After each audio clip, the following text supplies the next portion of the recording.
झारखंड में जो भ्रष्टाचार भरा हुआ है उन भ्रष्टाचारों को वो हटा सके और जनता का भलाई कर सकें, क्योंकि वैसा इंसान अभी के समय में कोई दिखता नहीं है। वो जैसा काम कर रहे हैं जनता के लिए, वह बहुत ही सराहनीय काम कर रहे हैं, इसलिए उनका स्वास्थ्य भी अच्छा हो। फॉल्स एफआईआर है, वो सब कुछ नहीं होगा।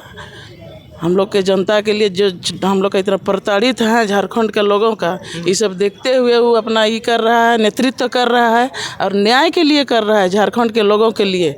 जहाँ तहाँ से आदमी आके अपना ये कर रहा है, कब्जा कर रहा है, क्वार्टर नहीं छोड़ रहा है, तो इसीलिए वो अपना ये किया है। माननीय कोई एक विधायक जो अपने साथ अंगरक्षक लेके घूमता है, अपने साथ हजारों सैकड़ों समर्थक रहते हैं, वो क्या चोरी करेगा?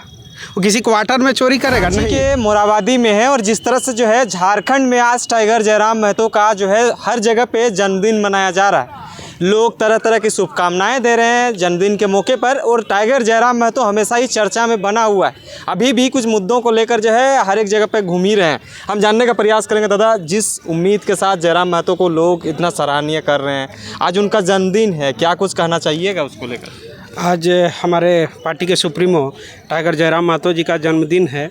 हम सभी उनके लिए मंगल कामना करते हैं, भगवान से प्रार्थना करते हैं कि वो स्वस्थ रहें और वैसे ही ऊर्जावान होकर झारखंड की जनता के लिए आगे भी आवाज़ उठाते रहें और पहले से अधिक ऊर्जावान और पहले से अधिक तत्परता के साथ सदन में भी और सड़क में भी अपनी बातों को जोरदार तरीक़े से रखेंगे। वो आपके नेता जब सदन से बाहर जब आवाज़ कर रहे हैं तो उस पर एफआईआर किया जा रहा है, कल ही के बात है, शायद बर्थडे गिफ्ट से पहले एडवांस में उन्हें गिफ्ट मिल गया है वो एफआईआर, क्या कहिएगा?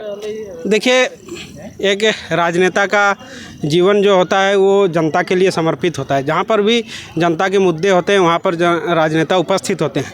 तो ये एक तरह से कहेंगे कि ये डेली रूटीन ही होता है। उनके साथ प्रशासन का सामना होता है, अलग अलग तरह की बातें होती है, संवाद होती हैं, कहीं कहीं बात बिगड़ भी जाती हैं और प्रशासन के पास ये एक अधिकार भी है, कहीं ना कहीं उन लोग भी दबे हुए होते हैं। ऊपर के जो भी उनके आला अधिकारी होते हैं या तो राजनीतिक जो नेतृत्व करता होते हैं, उनके इशारे पर भी कभी कभी उनको काम करना पड़ता है।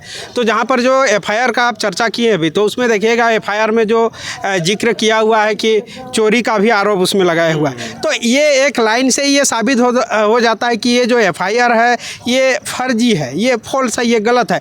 कोई माननीय कोई एक विधायक जो अपने साथ अंगरक्षक लेके घूमता है, अपने साथ हजारों सैकड़ों समर्थक रहते हैं, वो क्या चोरी करेगा? वो किसी क्वार्टर में चोरी करेगा? नहीं। ये कहीं ना कहीं ये जो अधिकारी हैं ये ऊपर से प्रेशर के कारण ये लोग उस तरह के काम करते हैं। और एक दूसरा चीज़ वहाँ पर उस एफआईआर में आप लोग देखे होंगे, माननीय हमारे विधायक जी, हमारे सुप्रीमो जी, उनको कौन नहीं जानता है कि नहीं? उनका नाम में भी वहाँ पर त्रुटि है, आप देखे होंगे। तो ये बहुत ही आनंद फानन में बहुत ही जल्दी वो लोग इस तरह का काम को करने का काम किए हैं, एफआईआर करने का काम किए हैं, ये सब गलत है। और कहीं ना कहीं आप जानते ही हैं इसके पहले भी उनके ऊपर भी बहुत सारा एफआईआर हुआ था, देवेंद्र दादा के ऊपर भी बहुत सारा एफआईआर हुआ है। कोर्ट में जाने के बाद सारे उन लोगों के जो भी दलील हैं, तर्क हैं, उन लोग फिर धाराशाही हो जाते हैं, उन लोग अपना साइज प्रस्तुत नहीं कर पाते हैं। आपसे फिर बातें करेंगे दीदी हैं, जैसे कि जयराम महतो का झारखंड के हर एक जगह पे आज जन्मदिन मनाया जा रहा है, क्या कुछ शुभकामनाएं देंगे उन्हें यहाँ पर? जी, उनको हम लोगों की तरफ से, हम लोग JLK की सभी महिलाएं सदस्य हैं, जो हम लोग उनको दुआ देते हैं कि भगवान करे वो लंबी आयु, उनका लंबी आयु हो और 100 वर्षों से भी अधिक वो हम जनता का भलाई के लिए वो अधिक वर्षों तक जिए, ताकि झारखंड में जो भ्रष्टाचार भरा हुआ है उन भ्रष्टाचारों को वो हटा सके और जनता का भलाई कर सकें, क्योंकि वैसा इंसान अभी के समय में कोई दिखता नहीं है। वो जैसा काम कर रहे हैं जनता के लिए, वह बहुत ही सराहनीय काम कर रहे हैं, इसलिए उनका स्वास्थ्य भी अच्छा हो और झारखंड में जो भ्रष्टाचार भरा हुआ है उन भ्रष्टाचारों को वो हटा सके और जनता का भलाई कर सकें, क्योंकि वैसा इंसान अभी के समय में कोई दिखता नहीं है। वो जैसा काम कर रहे हैं जनता के लिए, वह बहुत ही सराहनीय काम कर रहे हैं, इसलिए उनका स्वास्थ्य भी अच्छा हो और वो लंबी आयु उनका रहे, यही हम लोग दुआ करते हैं। क्या कहिएगा दीदी, जयराम दी का आज बर्थडे है, जन्मदिन है, जगह जगह पर जन्मदिन मनाया, यहाँ जयराम महतो उपस्थित नहीं है, बर्थडे केक काट दिया गया, क्या कहिएगा कुछ संदेश? अच्छा है, जयराम महतो 100 साल जिए, हम लोग 100 को साल उसी जीने का का दुआ कामना करेंगे और स्वस्थ रहे हम लोग का नेतृत्व, युवा नेता आगे हम लोग को न्याय के लिए इस लड़ाई लड़े। और विधानसभा में जो आवाज़ आ रहा है, यूट्यूब में देख रहे हैं, वो सामाजिक अच्छा कर रहे हैं सब जनता के लिए, झारखंड के लोगों के लिए। और जो बोल रहे हैं FIR के बारे बोल रहे हैं ना, वो भी वो सब फॉल्स FIR है, वो सब कुछ नहीं होगा। हम लोग के जनता के लिए जो हम लोग का इतना प्रताड़ित है झारखंड के लोगों का, ये सब देखते हुए वो अपना ये कर रहा है, नेतृत्व कर रहा है और न्याय के लिए कर रहा है झारखंड के लोगों के लिए।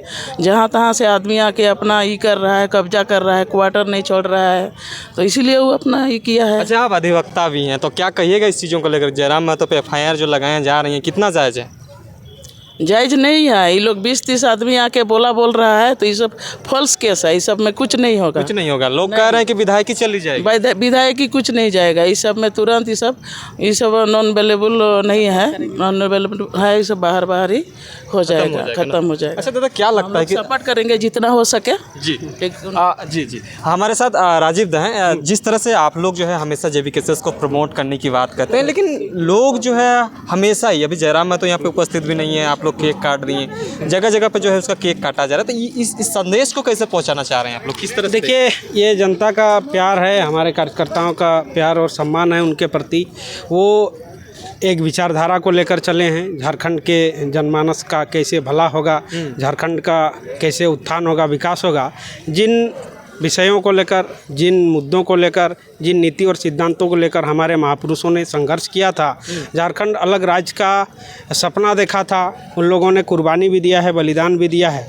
लेकिन झारखंड कहीं ना कहीं संवैधानिक तरीक़ा से, कागजी तरीक़ा से बना, लेकिन जिन बातों को लेकर इनको बनाया गया था, जिन मुद्दों को ध्यान में रखते हुए बनाया गया था, उन सारे मुद्दे गौन हो गए। अभी वे सारे मुद्दे अब पीछे छूट गए हैं। अब अभी सत्ता शक्ति का खेल चल रहा है। सभी अपने अपने तरीक़ा से, एक तरह से अपना हित, स्वहित को ज़्यादा ध्यान में रखते हुए इस तरह का काम करते हुए दिखाई दिए। इतना सारा भ्रष्टाचार का मामला हो, हम लोग देख रहे हैं, तो उससे ये उजागर हो ही चुका है कि जो भी राजनेता अभी वर्तमान समय में हैं, वे लोग कहीं ना कहीं स्वहित को ध्यान में रखते हैं, जनहित को कम ध्यान में रखते हैं।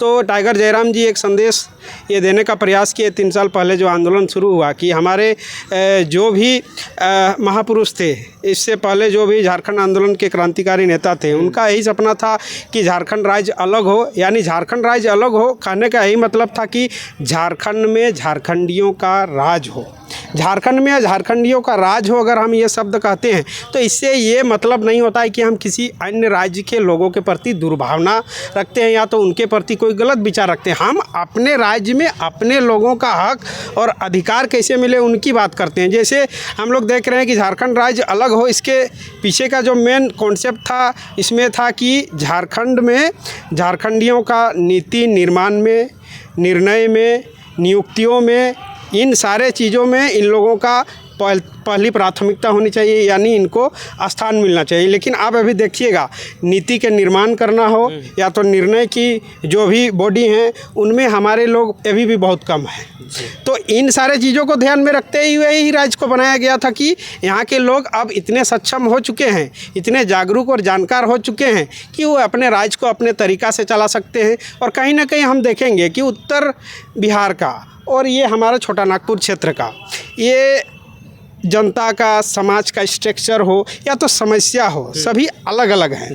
तो इसलिए हम लोग वहाँ पर देखिएगा कि पूरी तरह से एक तो मिला हुआ उस तरह से महसूस नहीं कर पा रहे थे इधर के लोग। इन लोगों की अपनी समस्या थी, इन लोगों की संसाधन की उपलब्धता अलग है, सामाजिक स्ट्रक्चर भी अलग है, पर्व त्यौहार भी अलग है, बोली भाषा भी अलग है। तो इसलिए ये जायज़ मांग था, तो इसलिए जायज़ मांग को पूरा किया गया, बनाया गया। लेकिन बनने के बाद आप देखिएगा कि यहाँ की भाषा हो, यहाँ की संस्कृति हो, उसके उत्थान के लिए बहुत कम प्रयास हुआ है। अब यहाँ पर बगल में रांची यूनिवर्सिटी आप देख लीजिए, यहाँ पर क्षेत्रीय भाषा और जनजातीय भाषा विभाग है। ये 1980-81 से शुरू हुआ है, लेकिन आप अभी भी देखिएगा कि वहाँ पर निविदा आधारित शिक्षक के भरोसे वो चल रहा है, या तो अन्य और जितने भी हमारे विश्वविद्यालय हैं वहाँ पर शिक्षकों की कितनी कमी है। या तो दूसरी बात और जहाँ पर नियुक्ति की बात होती है, चाहे सचिवालय हो या तो JPSC में हो, तो इसका मेन मकसद ही था कि यहाँ के लोग आप शासन प्रशासन में आएंगे तो यहाँ के लोगों की समस्या को, यहाँ के संसाधन को या तो ज़रूरत को, आकांक्षा को समझ पाएंगे और अपने लोग उसको उस समस्या का सॉर्ट आउट करने में ज़्यादा सक्षम हो पाएंगे। इसलिए राज्य को बनाया गया था। लेकिन हम लोग देख रहे हैं न शासन प्रशासन में हमारे लोग घुस पा रहे हैं, न नीति निर्माण में घुस पा रहे हैं, कहीं पर नहीं घुस पा रहे हैं। इस वजह से जयराम महतो का आना पड़ा। हाँ, इस वजह से ही जयराम महतो का उदय हुआ है। जी, चलिए बहुत बहुत धन्यवाद। तमाम चीज़ों के लिए बने रहें, देखते रहिए जोहार, नमस्कार।